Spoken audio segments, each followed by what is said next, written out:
bit of what's going on, and I was trying to make some, I guess, some contrast between young voters. I used to call them young people, but they're voters. They are definitely showing up at the polls. All indications are young folks have connected um, with a couple issues that they're focused on, and that's what's been driving them to the polls. And they've not been getting to all of the propaganda wars of what's going on in the talking heads and prognosticators and so forth and so on. So that's where we are now, folks. We're getting close. We're getting close. It's 7 past the half. I'm gonna go ahead and say good evening and welcome to the show. As always, I start the show off by saying thank you for spending your Thursday nights with me. For all the things you could be doing, you choose to be here with me. And for that, I am truly humbled. I say it every week, and I truly mean it from the bottom of my heart. Um, my name is Hank Batiste. I'm your host tonight, and my show is called Omit da Logic. This shit makes no sense. I'm your host. I'm your host. I'm your host. And I don't know. This week, I'm trying to be as upbeat as I've been for the last couple weeks.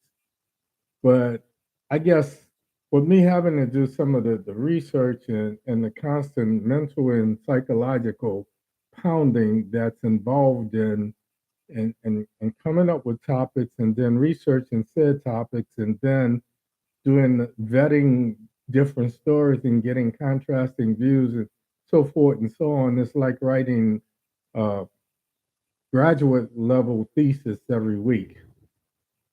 Um, and with that, sometimes it just takes this mental and emotional toll on me. So on Fridays, I try not to do anything, or nothing, nothing, nothing, nothing.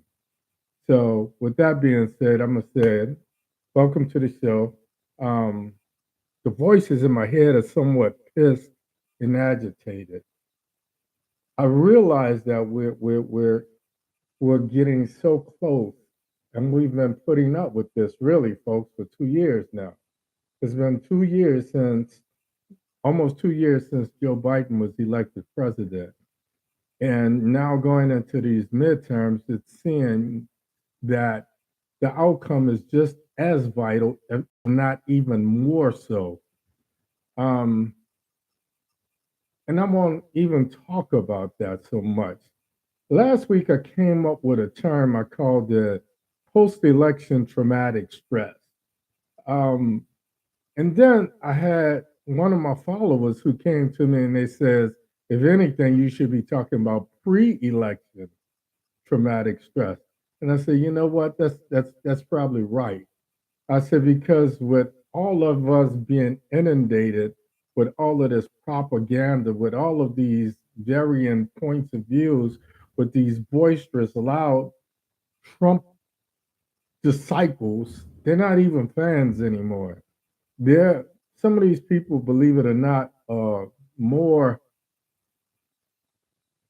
smitten with him than the disciples were with Jesus. And I think that's just beyond crazy, but I guess it's human nature or whatever.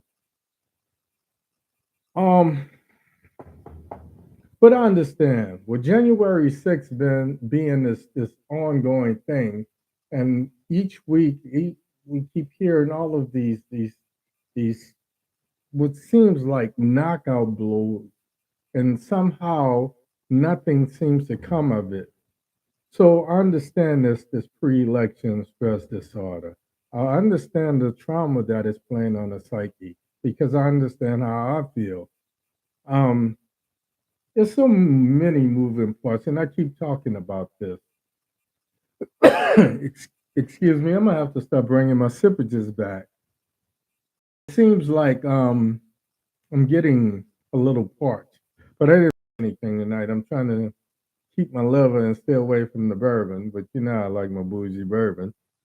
Anyway, we've got what I call a Republican fear propaganda machine, and it's in high gear now.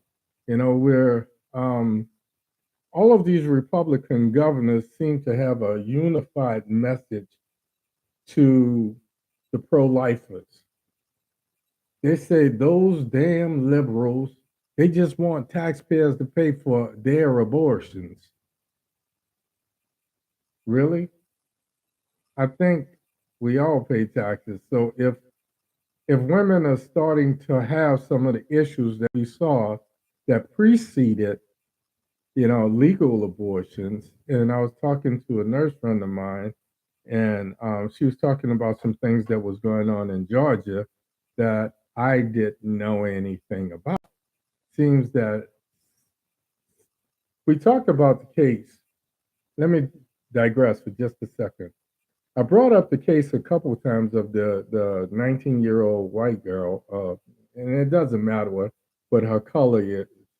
But I said that simply because it was a white Republican state representative that decided to make what happened to this young lady his cause for re-examining his stance on abortion, of being against abortion. And I use the term spontaneous abortions, or them just sending her home because they wouldn't allow her to have a legal medical abortion. Well, to some of you ladies, you already know after the fact, they scraped the womb of all of that leftover fetal material. Um, and I don't want to get into the technical of it, but I'm kind of talking to the brothers because we hear women use terms like D and C, and we have no idea what the hell that means. Well, a couple of these young ladies, it seems, and I tried to find these stories. So right now, I'm just going on some things that I talked to some people about. Um, so I'm gonna challenge you guys. If you're from the state of Georgia, this supposedly transpired primarily in Augusta, but if it happens in Augusta, Georgia, I figure it's got to be happening around the state of Georgia. Um, After having these spontaneous abortions, they have to go in and have their womb pretty much medically cleaned, and that's what the DNC is. And these girls were subsequently arrested. So this boggles my mind. So even when nature intervenes and a young lady has a spontaneous abortion, or what you might call a miscarriage, then she's punished by being arrested. Like that's something bigger than all of us, you know. So I won't get into that, but that's some of the new unified message that the Republicans and the pro-lifers, they've been doing that to kind of stir up their base. So I don't know, this ideological war of words between liberals and progressives and conservatives and so forth and so on, when this is supposed to be of the people, for the people, and by the people, which means I always talk about equity versus equality. To me, equality is a farce because those all have 10 fingers and toes. With these 10 fingers or these 8 fingers and two thumbs, some of us can become an accomplished musician. Others can become an accomplished painter. And others go on to do some other things and not even use their hand, use their heads. So equality is really a farce. God has given all of us special talents that we can use, A, in service of Him, and B, to find out what our true purpose for being here is. So, without going off on this whole theological thing, that's just my take on it. I think we should be talking about equity. And the simplest way that I use, well, the simplest analogy that I use to talk about equity versus equality, if we all wanted to go see Earth, Wind, and Fire, and the tickets were $60, and I had $50, and you only had $20. And somebody says, well, okay, to everybody that's going to see Earth, Wind, and Fire, I'm going to give you $10. Well, that $10 gets me in. Though we've received an equal amount, there's no equity there. Because even with that so called handout, it doesn't help us, it doesn't level the playing field so that we could all see Earth, Wind, and Fire. So equity should be about not necessarily giving us everything that we want, but providing means so that we could have everything that we need. And that's what equity is. And I think that's what other people, for the people, by the people should mean. So that's my take on it. One of the reasons I'm feeling what I'm feeling, and I'm sure that you're feeling what you're feeling, is we're just tired of all of the hate mongering and the hate propaganda. So I'll be glad. We got about 47 days left of this. Tonight's show is called 47 Days. The fear, the what ifs, and the what will be. My name is Hank Batiste. This is Omit da Logic.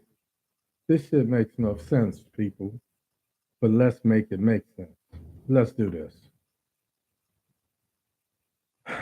I would be remiss when, let me just digress for a minute, because I've heard people talk about this. And this past week, you saw me put up this thing on my page of this duality, and it says this country was built on genocide of one race and exploitation of another. And I said that both of these images represent my lineage because my mother's dad was an Indian, my father's dad was a slave or from that lineage. So my family was kind of screwed two times. And I say all of that because all of this came to light for two reasons.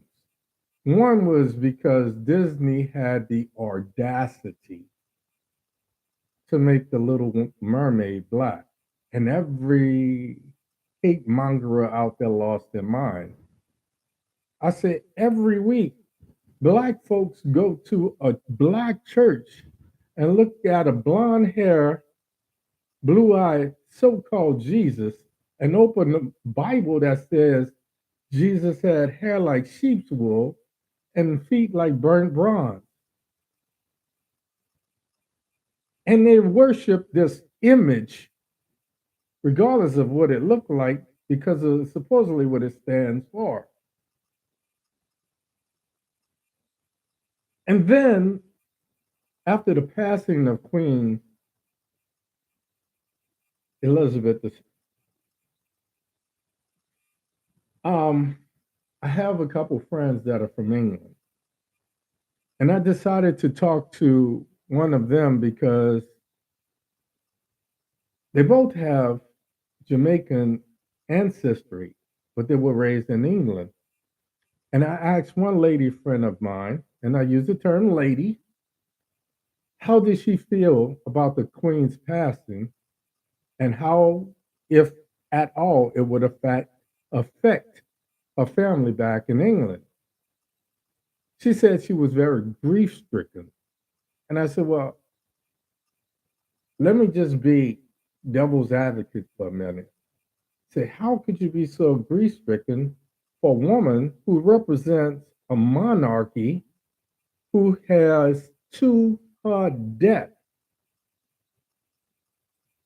It's not like the queen at the 11th hour say, I'm dying and let me free these countries that have been under, England's rule for all of this time, because in a time that we walk around the world, we march around the world, we fight around the world, talking about democracy, our primary, our primary ally has been doing to others what we fought to have, independence. And she says, well, how could you feel that way if you never lived in England? I said, simple. If England was so great, then why did you find your way to America? And why have you been here for 20 plus years? She got a little angry. It's not the same. I said, well, talk to those people who are not living the way you live. Talk to those people could not come to America with open arms because they didn't come here on an English passport. So that's all I got to say about that. Let's talk about the what ifs and what might be. When we talk about this Republican propaganda machine, I don't know if it's happening in other states, but I voted in Georgia and now I'm voting in Florida. So I still get information from both Democratic parties, that of Georgia and that of Florida. Those I have my thing on the pulse. And the propaganda is the same. It's hate and fear. Here in Florida, what they're saying is Val Demings. Now, I talked about Val Demings and how she distinguished herself as a member of the House of Representatives during both of the impeachment hearings of Donald J. Trump. She's running for Senate. She's trying to unseat Marco Rubio. And the propaganda has been that damn liberal, and she's worse than just being a liberal. She's almost demonic because she wants to make boys into girls and all of this other foolishness. And she voted with Nancy Pelosi 100% of the time. And I'm like, this is the only thing I could say is I admired Val Demings more for not getting in that muck and even qualifying it with a response. But I'm sure it strikes a chord with those hate mongers who support Marco Rubio. This is where that black money comes from. And I don't mean black as in the color. I'm talking about that underground dirty money. Now, when we start to talk about, black is supposed to resemble or represent everything that's evil. Charlie Chris, on the other hand, is running against Ronald the Satanic DeSantis. And they used the same propaganda with him. They said Charlie Chris voted with Joe Biden 100% of the time. Well, at least they got that half right. Because I can remember a time or two when Nancy went up against Joe, her president. She didn't do it as loud and boisterous as Manchin did, but she did it nonetheless. And she didn't do everything that she could have done to bring the progressives into the fold. So I'm sure that the same thing is happening in each and every state. Because the difference between the Dems and the Republicans, all along I've been condemning Nancy for not having a unified message that drives home Joe Biden's vision for America, his agenda, and Build Back Better.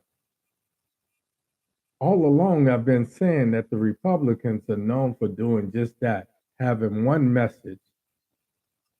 And like parrots, everybody repeats that message. So it's drummed into the psyche of their followers.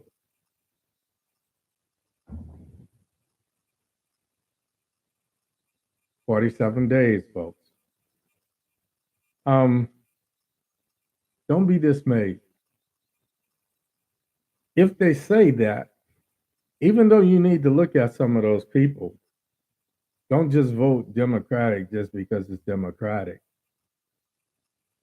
But if they say that, and you know the record of these people that's running, I know Val Demings, I know Charlie Crist, I know their strengths and I know their weaknesses.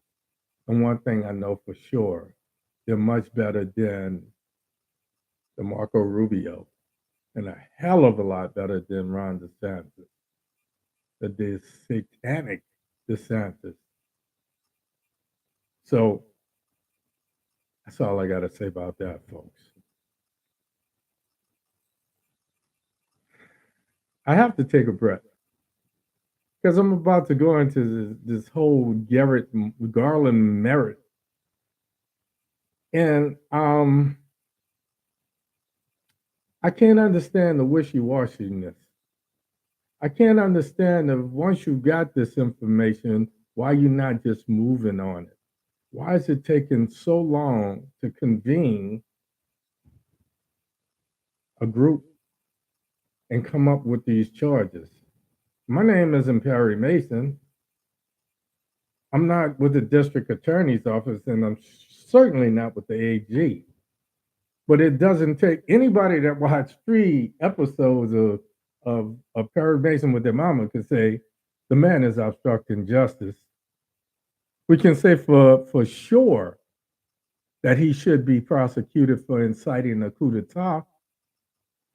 We can say for sure that he should be indicted in several states for interfering in an election and trying to reverse.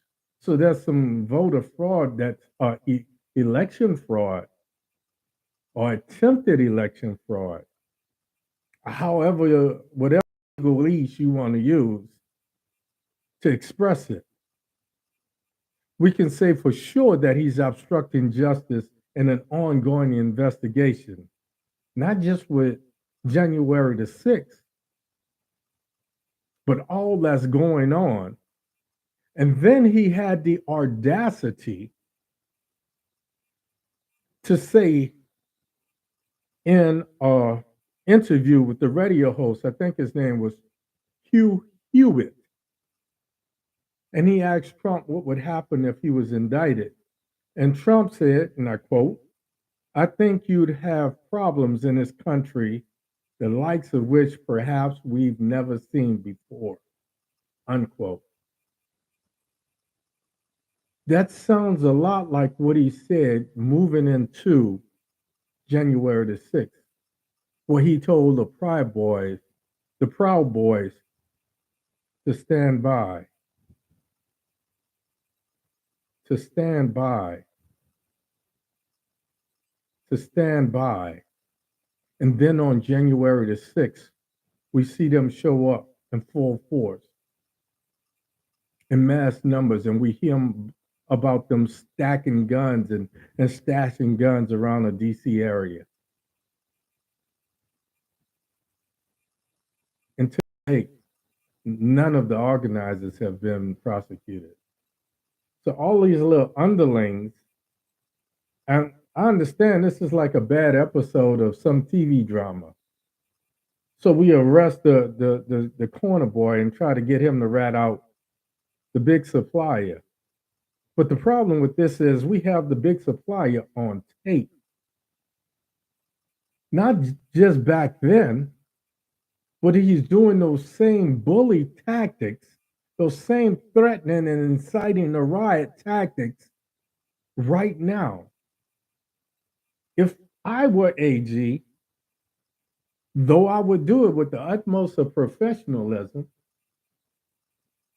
it would just push me to be that much more aggressive, not assertive, but aggressive about showing him that A, nobody is above the law, and B, you don't frighten me. So Garland Merritt, I hear all of these people singing his praises, Well, all I could say is, why is it taking so long? Threatening the DOJ, threatening Congress, threatening the FBI and other law enforcement agencies with physical harm, threatening to incite a civil war. And if nothing is done, this fool is going to be running for office again. So that's the perfect segue. And the what if and what could be. What's at stake? Last week, I mentioned something. 27 of the Trump disciples won their respective Republican primaries in their states. And I think at least 20 to 23 of the 27, after they won their local primaries, they changed their propaganda. They changed their narrative. Because on the statewide level, Despicable Donnie is real popular. But on the national level, he doesn't have that kind of pull. So a lot of these folks have to distance themselves with the lie that he lost. I mean, that he won the election. And now they're coming up and saying that, well, after further consideration, I see that there was no tampering in the 2020 election. But the problem with this is the biggest what if.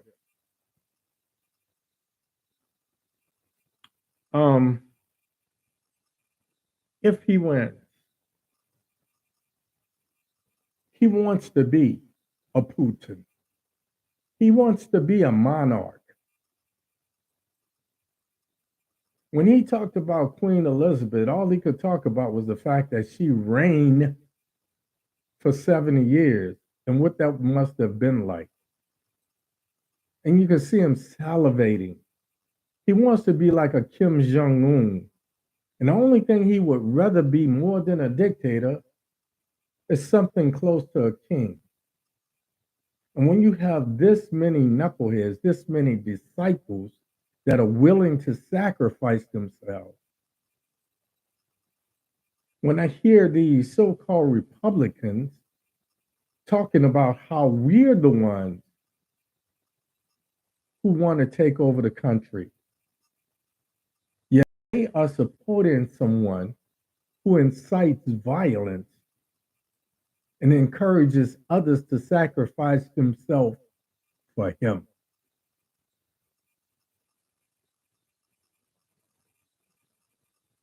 Folks,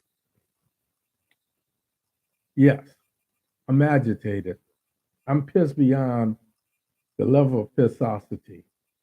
Why? Because 47 days ain't coming soon enough. Those people that are in power, those people that are in a place where they can make a difference, they're dragging their feet and they're not making it happen, not soon enough. So all I'm going to say about this is when I look at these young people, I'm encouraged because they are focusing on abortion. They're focusing on inflation. So when the Fed raises the interest rate, when the price of food goes up, when the price of gas goes up, or even goes down momentarily, they're not listening to all of this propaganda. They're saying, my mind has been made up. Though I don't agree with everything that Biden has done, I see the things that he's tried to do. And I saw the things that Trump did. And I know what would happen if he comes into power again. And the one thing I agree with them on, or they agree with me, is the next coup d'etat will not fail. 27 people, Republicans, who have won their individual statewide election. Imagine if they make it to Congress with that mentality of despicable, delusional Donnie reign supreme. And they give him carte blanche to do whatever he wants to do. Well, like my lady friend who's from England, and we're just friends. I guess I would be living someplace else too. So that's all I got for you tonight, folks. 47 days. The what ifs and what's at stake. What could be. Let's connect with these young folks and let's open up the channels of communication so that we can go up in there with one unified message. We've got to keep a majority in the House. We've got to increase the majority in the Senate. And then we have to work our behinds off to provide oversight and accountability so that we can get this country and stop having to choose the lesser of two evils. That's all I got for you tonight, folks. I want to thank you for tuning in. Before I go, I want to say go to my YouTube channel. Sign up. Give me a thumbs up. If you haven't already subscribed, subscribe. If you have subscribed, share my podcast with other folks. It thrills me when some people come to me and say, and I had people call me by way of Facebook. I've had people send me messages and say, can I have your number? And so forth and so on. And they said, you said this, and it made sense to me. Or you said this, and I didn't get that. That's what it's all about. And then they take it to somebody else because I speak the way I speak. And it may connect with you. And then you speak it to somebody else. Each one reach one so each one can teach one. Give me a thumbs up. Ring the bell so that you know when I put other content on my YouTube page. See you next week. Same Baptiste time, same Baptiste place. And as always, my name is Hank Baptiste. This is Omit da Logic. This shit makes no sense, folks. But let's make it make sense. Let's hold our elected officials accountable. Let's hold ourselves accountable and make sure we do what we have to do. It's always important. I wish you love. My people, I wish you peace. Like your man. Gray spot and hair grease. I'm out of here, folks. Y'all have a good one. Good night.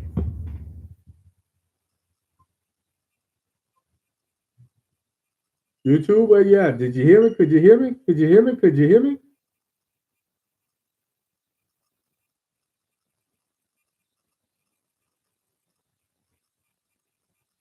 Again.